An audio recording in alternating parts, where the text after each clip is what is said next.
Well, it's time for Wise Guys Wednesday. That's right. U of I physics professor Paul Kwiat is joining us this morning for part 3 of our lesson about the notebook. The amazing conclusion. Okay, so as you remember, the point is that other wise guy, Matt Sellens, gave me this notebook to try and explain how it worked. And it's got this, if we zoom in on it, it's got this amazing kind of, well, I won't say holographic, but thing that looks like it's discs and they're like mirrors and possibly 3D, but not. 3D, right? And so I thought, well, this would be a way of thinking about the scientific method and how we actually solve problems. And so the scientific method, if we just put up that other slide, is that we have some question that we want to solve, and then we do some background research, and I tried to figure out where it was made, and I couldn't really get any information about what it actually was. And then we have some hypothesis. We do some experiments to try and look at it, and then depending on whether there are experiments support our hypothesis or not, then we may have to go back and keep trying again. Okay. So when I started looking at this then, I thought, well, there are a number of ways that I know that I can make images with things. I can make images, in fact, actually, if we just put up the other slide,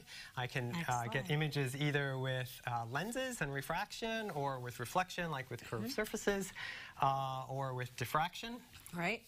Which is this thing where you have lots of little patterns that scatter the light, basically, and a wave-like property.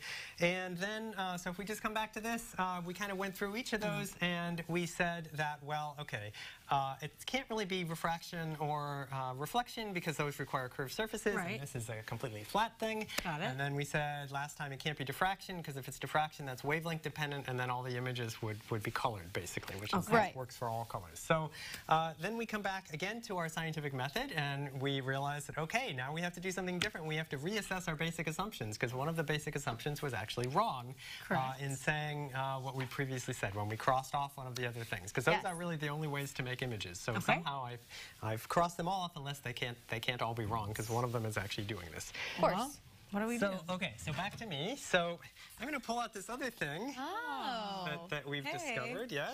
Okay. Oh my gosh, that's awesome.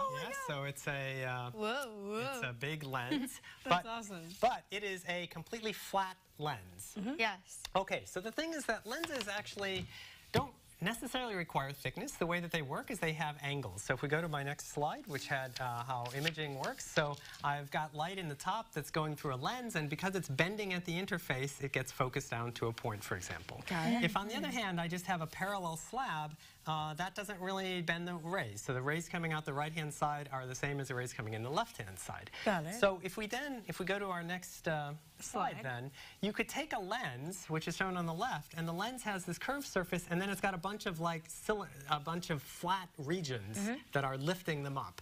And if you imagine removing all those flat regions, then you would get something that looks like the image that's kind of in the middle, that just has the grooves at different angles, but you've removed all those parallel slabs, and you get something that's then basically flat. And in fact, this was invented by Fresnel to make lighthouse lenses, because they need really big lighthouse lenses, but you can't make really thick glass. It'll just sag under its own weight. So instead, they cut out all these other regions. And that's what this is. Okay, so now I took this to, we have a wonderful analysis lab, and I put up my next slide, and they did a very careful analysis of what this thing looks like, and basically showing that it's got those little grooves, just like I was saying, and they're pretty small. They're only like 20 microns high or something. And then the question is, that actually explain what this is? So if we now put up the next slide, which is doing the same analysis on this, in fact, it has exactly the same sort of grooves. They're very small. They're only like 10 microns high, and your hair is like 100 microns thick. So they're very, very small. That's why this can be completely flexible and very thin. That is so cool. Mystery solved. Mystery solved. Paul, I love it. That's great. Can you put this in front of your face one more time? I was just going to say that. Yeah. Can we get a shot of this happening right here, over here? This one. Camera 4. Over this one, okay. Okay, do it. Kind of go in and out. There we go. Very cool. Thanks, Paul. And they have these like on the back of vans. You might have seen sometimes. Yes, I haven't, but I believe you. Yeah. Awesome. Thanks, Paul. Thanks for solving the mystery. Thanks, and you know, always send people your questions. Our Matt's, Nadia, Paul, Jeff. Obviously, Paul. But yes, you're always looking for questions, correct? Always looking for new things to look at. Always. Well, thank you so much, Paul. Thank you, guys. Of course. And still to come on the morning show, we took on the challenge of the lab escape. You're going to see how we did and the challenges that we were facing, and Paul's going to talk with us. That's coming up.